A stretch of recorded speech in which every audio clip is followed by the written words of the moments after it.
because it's time for Nerdy for 30, the podcast where we talk about nerdy-ish movies for 30-ish minutes. My name is Kevin Bauer, aka the Critic's Choice. With me, as always, the People's Champ, Tim Keck. If you feel it, chase it, baby. If you feel it, you must chase it. That's the rule. And today, the movie that we are feeling and subsequently chasing is none other than Alien Romulus. Tim, what did you think of this bad boy? Dude, I was feeling this. Alien Romulus effing slaps, man. When was the last time we had a good sequel? Not even just a sequel, like a good soft reboot. This thing is a banger. We saw it in RPX. I'm telling you, that's the only way to see it. The sound in this movie is crazy. It opens up with no sound, and it's the best sound. I don't even know what's happening. It was wild, man. This was a cool movie. It hit all the best notes and kicked it up a notch. I mean, this is truly a sequel / reboot that captured the feeling of the first one in so many ways, I think. And it's a banger. Everyone should go see it. Kevin, what were you thinking about with the Alien Romulus? This is one hell of a ride, dude. You have to, if you like alien movies, if you like sci-fi movies, if you like horror movies, this is one that you got to go see. I was pleasantly surprised that our theater on a Monday night was packed. It was a full house, which means I think word must be getting out about this thing being as fun of an experience as it is. This is definitely one that you're going to want to see on a big screen. Like Tim said, one with great sound. As he mentioned, it opens. I don't know why we're talking about this as though people haven't watched it. Theoretically, if you're listening to this, again, as with all of these movies, we spoil the whole podcast is talking about in detail what happens in these movies. Don't listen to this if you haven't seen it. But it starts off with that silence. And we've joked around a few times about the fact that when we saw Knock at the Cabin from M. Night Shyamalan, our screen, the projector broke. So there were a couple times where the image just froze on the screen and everything went quiet. And because it was an M. Night Shyamalan movie, all of us thought maybe this was part of his vision. And we were willing to go with him for a long time before somebody from the theater came in and clarified that it was just a broken projector. This one had a similar deal where there was a little bit of sound at the very beginning and then it all cuts out for that spaceship drifting through space. And I did hear somebody down the row from us ask if the sound had cut out or if it was an intentional. And then instead of bringing you in with a jump scare, they bring you in with that quiet beeping of the alert on the ship that had been destroyed. And from that moment forward, I knew we were in great hands because they were already playing with the suspense. They were already playing with the tension. They had us exactly where they wanted us. It was awesome. On the edge of my seat. And the RPX, they got the speakers in the seat. And the contrast between stuff popping off and just that silence when they cut to space is chef's kiss. So good, so cool, so crisp, so clean. I loved it. Biggest beef, though, Kevin. The people in this movie. Go on. It's easy. After talking about how great this movie is, it's so cool. This scene, we think we talked about it after. They don't have a scene at the dinner table. They don't have a breakfast scene. There's no scene in this movie that gets you to really like the cast. It's a ragtag group of ne'er-do-wells, and I don't really care how well they do. That, bad things happen to them, and I'm like, okay, meant nothing to me. They have no relationship. They're all pretty shallow and uninteresting. And that's crazy because we did our Aliens pod and I love all these characters and they're shallow as heck, but they're fun shallow. They've all got a thing. They're all talking smack. They've got a relationship. They've got personalities. And these people, I couldn't tell you a thing about them. I don't know anyone's name. I don't care about their names. They teased a little romance with some of them. That didn't make a difference. One guy's a jerk the whole time. And then it's revealed that his mother was actually killed by a milkbot. So that's why he's upset at Andy Milkbot.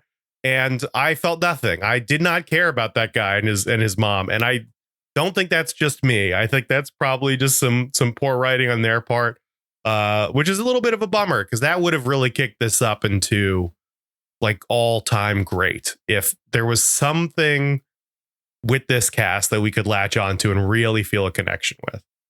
100% agree. It's bizarre that this movie is as good as it is with how forgettable the characters themselves are. That's one of the biggest things we usually talk about, especially with franchise entertainment, is that usually the crux of how good it is depends on the strength of the characterization and how much we care about them. This is this thing where it's like, it's counter programming. It's taking the set pieces themselves and making them so incredible that you can have totally bland characters running through this movie and it still ends up being an awesome ride. Maybe that's why we keep comparing it to a theme park ride instead of like a really good scary movie, is because it did kind of feel like you could swap other people into this and it wouldn't really matter. I saw this thing is like in the 80s. I think it's in the like low 80s on Rotten Tomatoes. And I think it would be in the 90s or even, dare I say, like 100 if the characters were a little bit better fleshed out. They're 100% the problem with this movie. I mean, otherwise, it's like the structure's there. It hits all the beats. If you're a fan of Aliens, they've got everything you could want. Mm-hmm. And they give it to you. They tease it like they're not going to, like the other Alien movies have done. Oh. And then they give it to you. They give you all of it. And, they sure do. But, even the lead, Rain, fine. Like everyone's fine. But I didn't feel the same attachment to her that I would felt with Sigourney Weaver. On the other hand, Milkbot Andy, he's crushing it. He's a compelling force in this movie.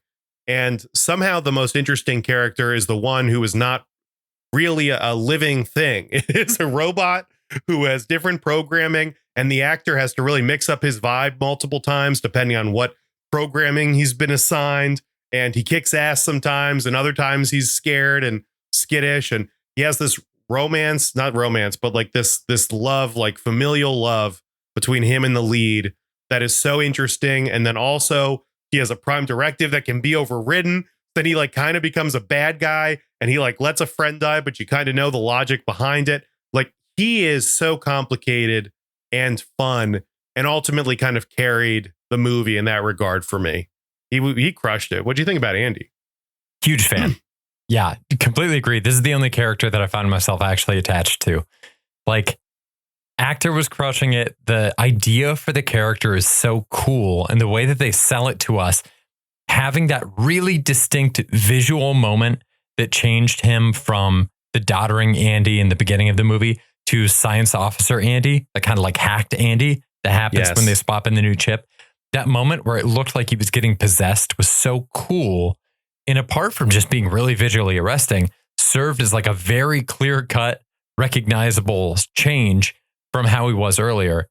And again, like great example of these like movie making opportunities that you have where you can use these things that are both visually striking. They do serve a greater story purpose. And that's the best version of it possible.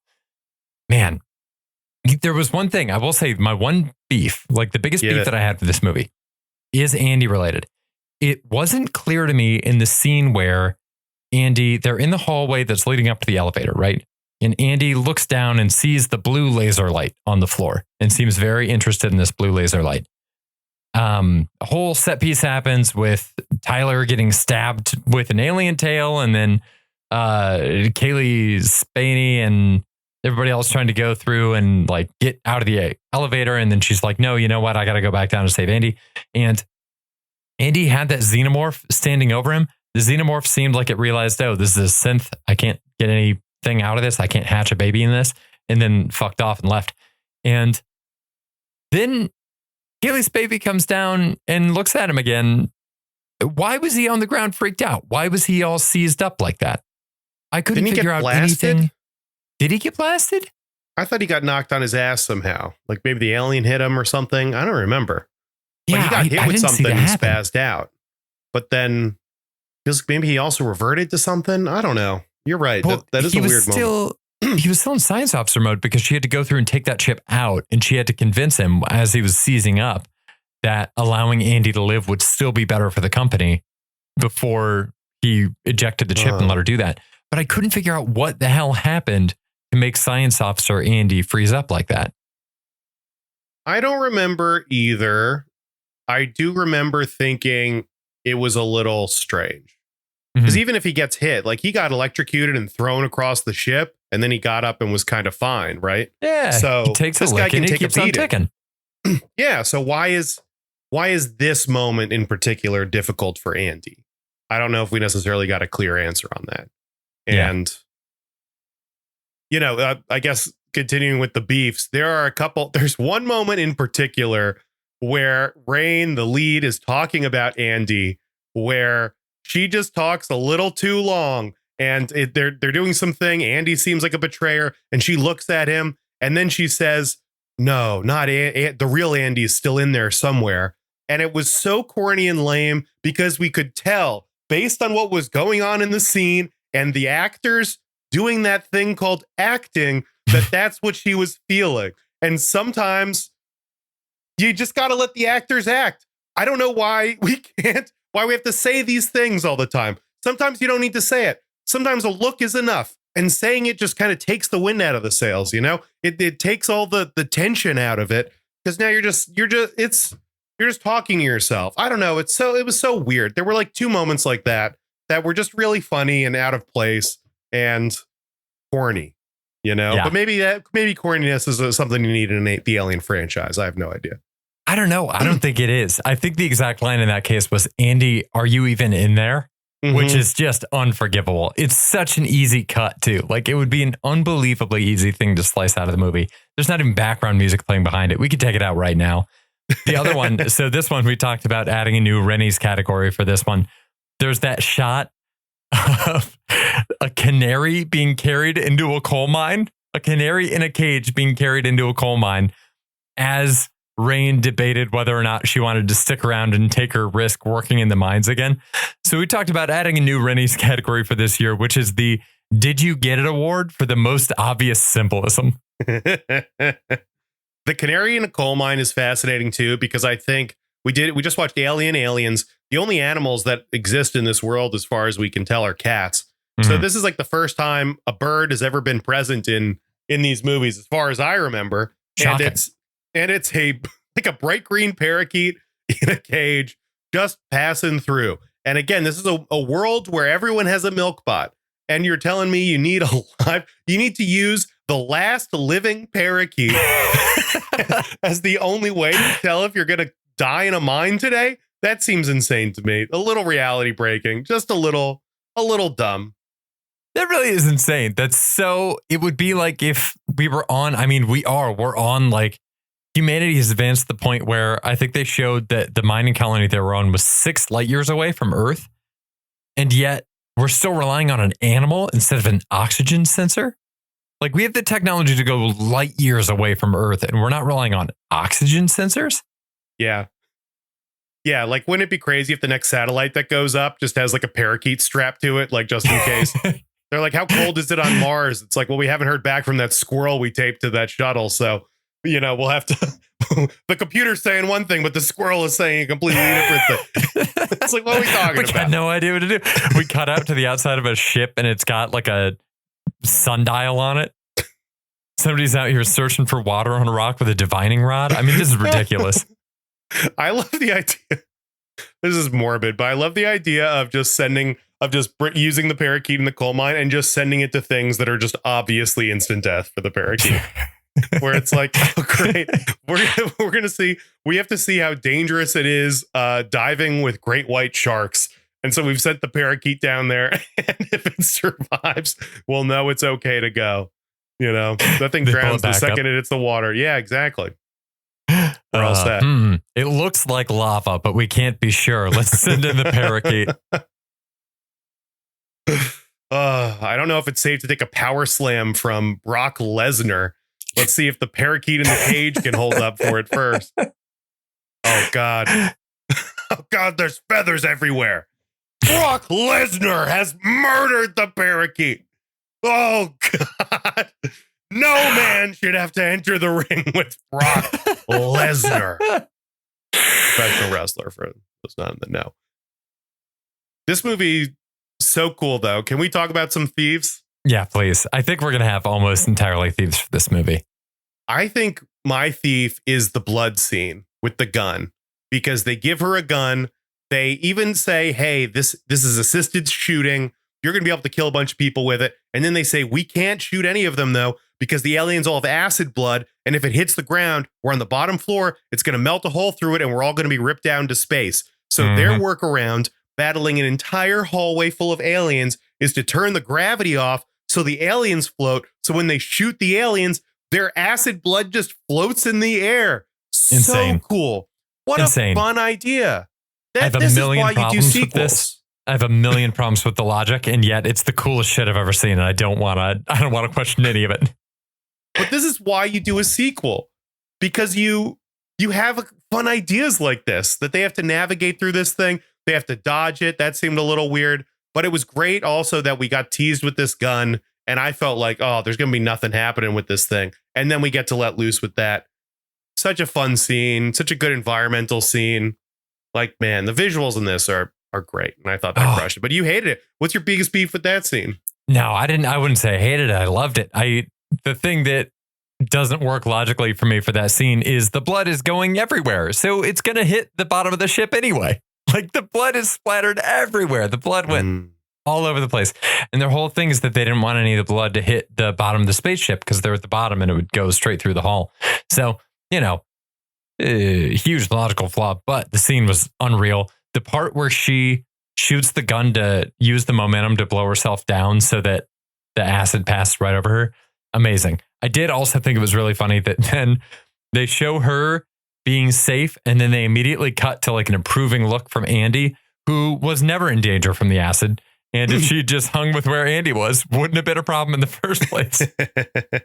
Yeah, it seemed like Andy had no problem getting through that. Yeah, he's shaking like a leaf right now.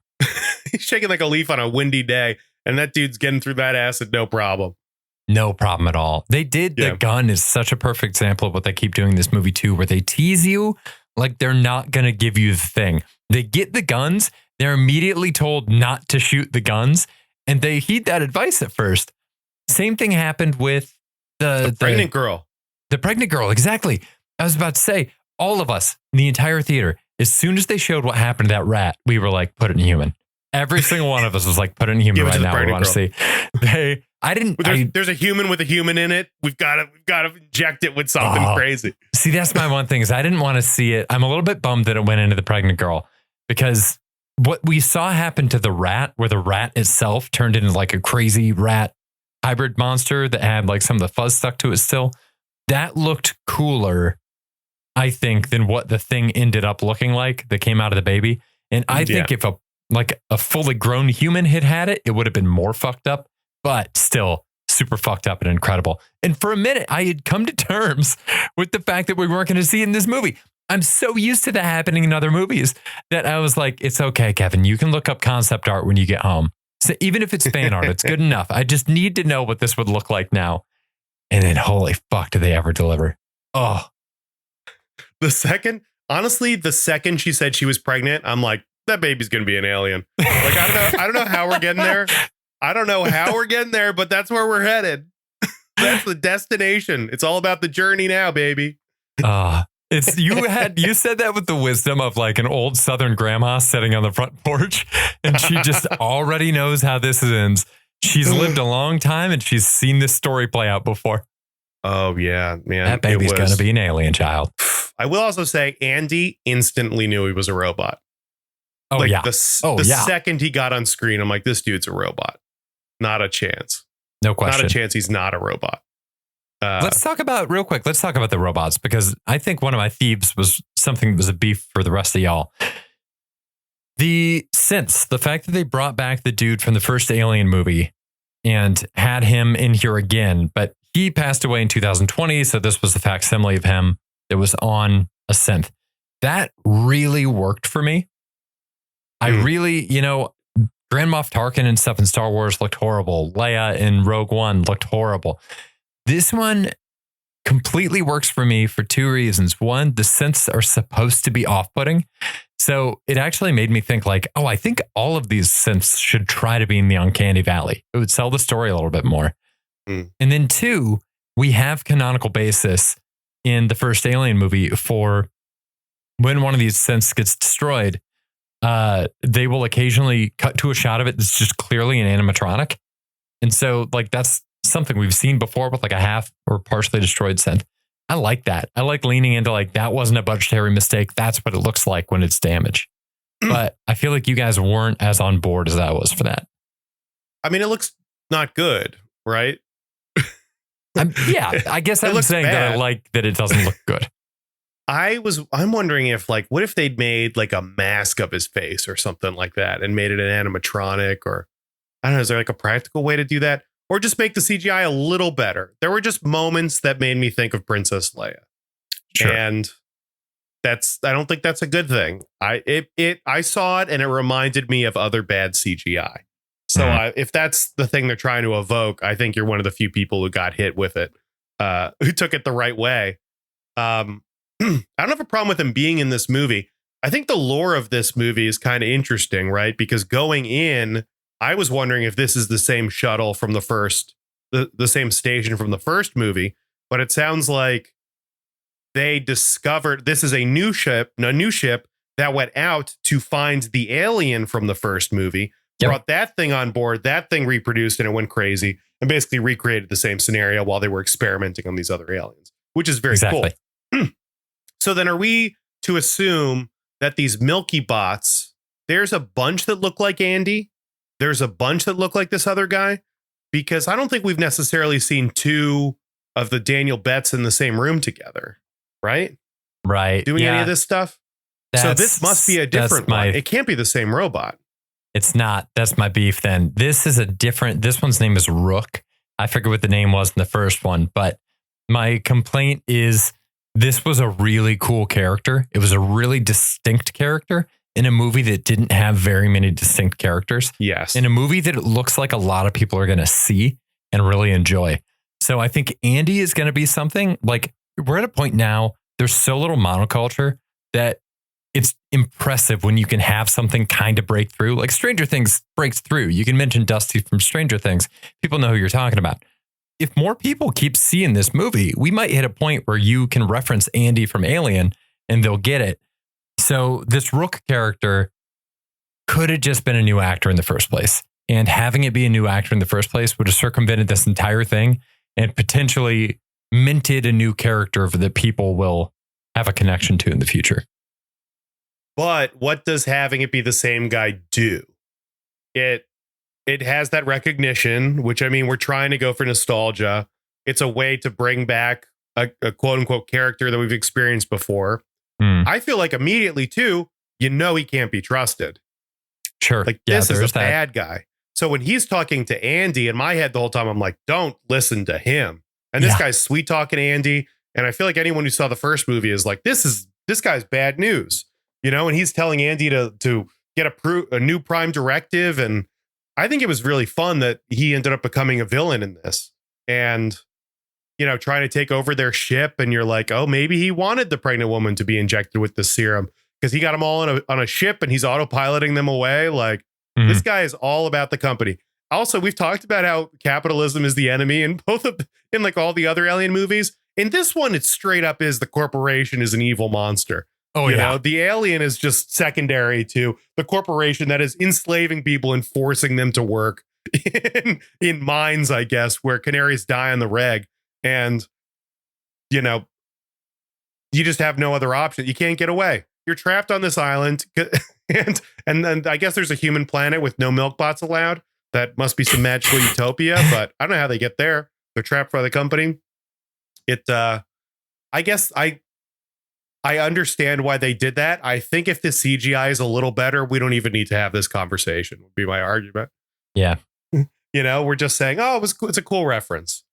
But because it looked shitty, it's like and you know what? I thought it looked better on the shitty screens. Oh, well, for sure. I mean, it's lower resolution. That helped a lot. I mean, I was kind of, I don't know, maybe there's a way to like Baron Zemo it where it's like, where he's like in the screen. Oh, you Baron mean, Zemo. What's his name? Yes. Yeah, Zola. Arnim Zola. Zola. Yes. Where he's in the screens there, or maybe they find the body and they do some animatronic and then he's in the ship. Oh, like that somehow. That's a great And then you call. don't have to do that because then you can just look at him in low resolution the whole time where he looks awesome. Oh, that'd be wonderful. Big fan of that idea. Yeah. Yeah. I will say too, my other thought with the pregnant lady and your super mouse thing, my superhero addicted brain was thinking there's going to be a moment where she is superhuman and kicking ass. I was like, this injection, because the mouse like heals itself. Yeah. And she never really heals herself. No, her leg never snaps back into place. But I think it all went into the baby.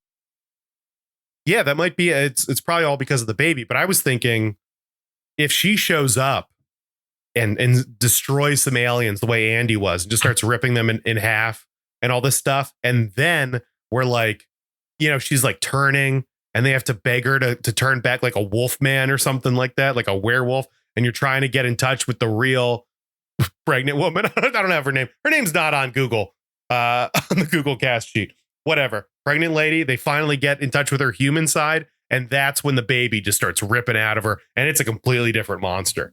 I guess I just wanted this to be a superhero thing, but probably better that it wasn't. I mean, that's us. That's our poison brains. That's our real world addiction to working for the company. The company is Disney, and that's all we do. That would be very cool. I think it's a shame that her name isn't on Google. That actor, she sold being scared so well. She is like an all-timer scream queen, dude. That Isabella scene where Merc. she's what's her name? Isabella Mert? Isabella Merc, Merced. No character name, but I thought she was actually really good and did nothing. I mean, she just lay on a bed pregnant the whole time, but no, she's good. I mean, she was selling like, that's the kind of stuff that you can't underestimate the value of her on that, like, what do you call it? That like metal grating floor as the xenomorph walks above her and you just see her wide, terrified eyes. And when she lets out that one horrified scream when the like captain has the first chest burster come out of her, like those are all things where it's like that sets the tone. The reason this movie was so scary is partially because of her selling those moments so well. Yeah. I think we'll be seeing her and hopefully the Andy guy again, David Johnson. I mean, I would not be surprised if she's showing up in other stuff. Oh, would love to. Would love to. Yeah, if you told me Isabella was in like 2 more movies coming out, no surprise. Yeah. Yeah. Anyone else in the cast? Maybe. Well, like Kaylee, I keep getting her name wrong. Kaylee Spaney. Kaylee Spaney. Good. She's in. She was in Civil War, the Alex Garland movie that came out this year. She's great in that. Oh, okay. I feel like this role is tough because she's just doing Ripley, right? But not really, because Ripley had a little more agency. Ripley had a little bit more backbone to her. She kind of started off and she was like politely pushing back on what people were saying until people kept dying from not taking her advice, until at the end of the movie, she's just like, fuck it. Like what I do goes. Whereas this person, Kaylee Spaney, it's like, she's kind of a pushover the whole time for the most part. She's willing to sacrifice herself at the end, but she's like pretty quiet. She's really getting pushed around the whole movie. Yeah. Yeah. I don't know. Do you disagree? Yeah, I mean, I do think she's kind of pushed around. I agree with what you said about her lacking agency. Mm-hmm. It feels like there should be like another thing there. She just like the character is just kind of bland. I don't know if I felt that much with her, A lot of it feels like it's happening to her rather than something that she's driving. So yeah, going back for she's Andy, not taking control of anything. Yeah. Yeah, her going back for Andy is one of the first big things that feels like a choice. And it also felt completely insane. It was like the first thing that kind of took me out of it. Where granted, this is her sibling effectively. But also it's like, we had just seen that was a fucking death squad down there. Like that's the murder house. That's like, there's a bunch of these. I keep using tigers as an analogy in our aliens pods. Yeah. That is the tiger enclosure. You're literally surrounded by the nest with a bunch of face sucking tiger kittens around. And like, she goes back down there. That felt insane.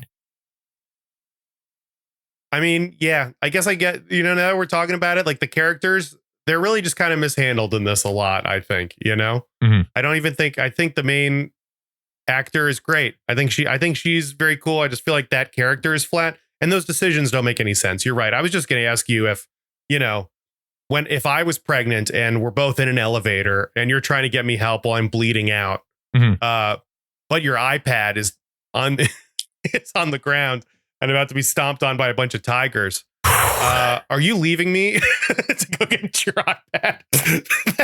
that's really diminishing their relationship. But you have your human pregnant friend is dying, right? It's a race against time to get her out there. And at a certain point, she's like, "You can get to the ship, right?"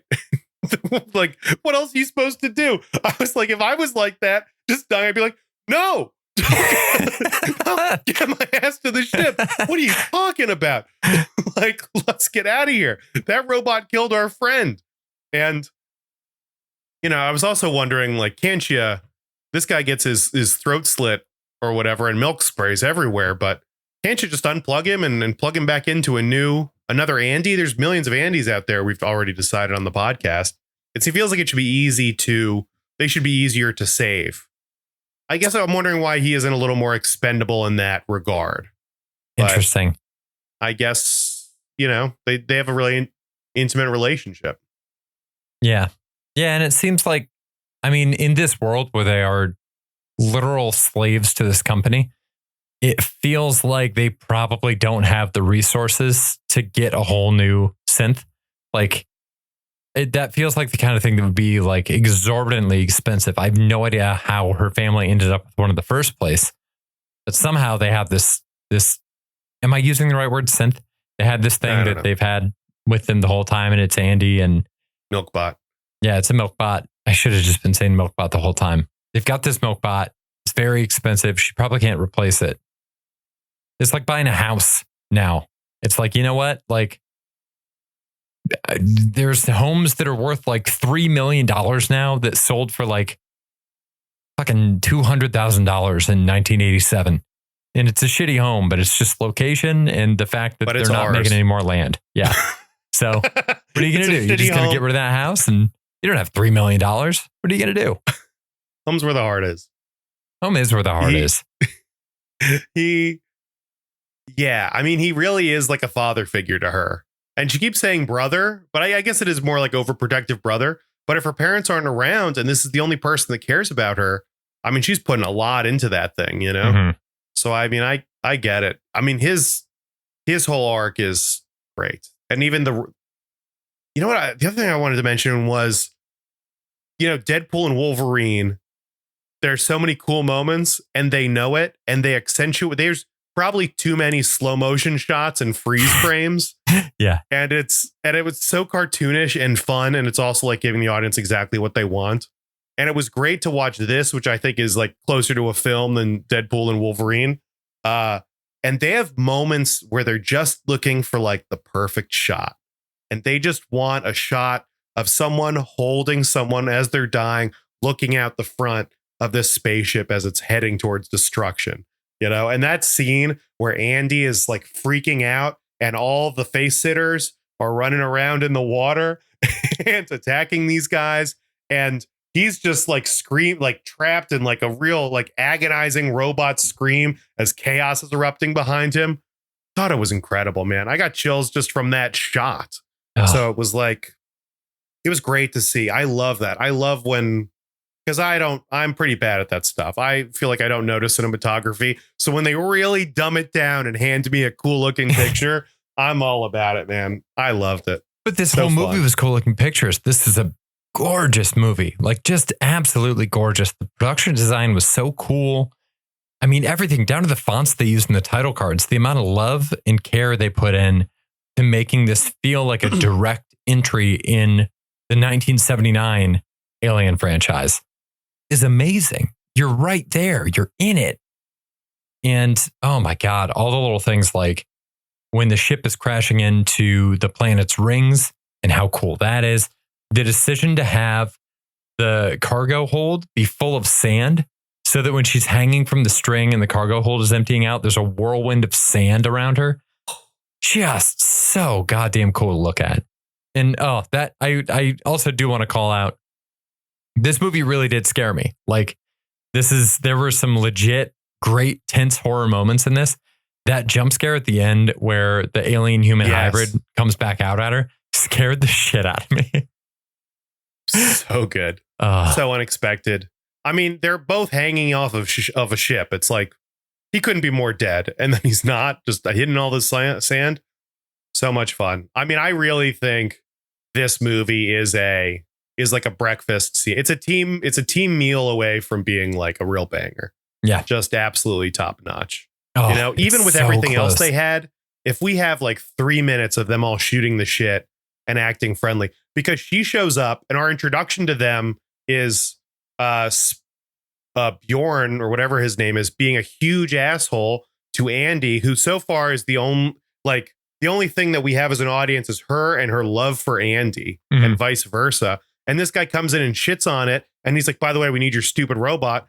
I feel like my instinct was like, dude, you're not coming. Yeah. Like, F this. If I'm in this movie, I'm like, okay, I'm taking him, and her. You're sitting this out. I don't need any of this stuff about you talking shit to my robot that's going to save the day. Who do you think you are? You need me, not the other way around. Anyone can go into that ship and die, you know? Just crazy. Yeah, this is a really good movie despite a completely forgettable cast and completely forgettable characters, not the cast. I don't want to call this out on the actors. I think it's the parts as written. And that's what it is. I just wonder what it would look like. Like this is a really good movie that was almost an actual all-time classic, which is just exciting to see. I'm stoked to see how close they got. Yeah, I'm shocked it was that good. I mean, it made me want to go back and watch Prometheus and all those some of the other Alien movies but I feel like this hit the mark with so many things that it was, I was genuinely surprised how much it felt like the other movies we've been watching and loving the past couple weeks. I mean, they're great. So fun franchise. And I think it's in goodish hands right now, which is fun. Totally agree. It's a worthy follow-up. Listener, what did you think? Do you think that Alien Romulus had a great cast of characters? Do you completely disagree with every single thing we said? What should I be calling the synths? Is it Milkbots or is it something else? Let us know. Send us an email. It's Milkbot. nerdy430@gmail.com. We'll read it on the show. We'll be back here again next week. I think we're covering, what are we doing next week? Is next week, I don't know. We'll find out. I forget. I think Tim does too, but we'll be here. And until then, stay nerdy, everybody. Bye. Stay nerdy. Bye. What is next week? It's not The Crow. I forgot. Blade? Is it Blade? No, Blade's October. No, we're doing I guess we'll find out. Bike Riders. Good, I'll loop that in.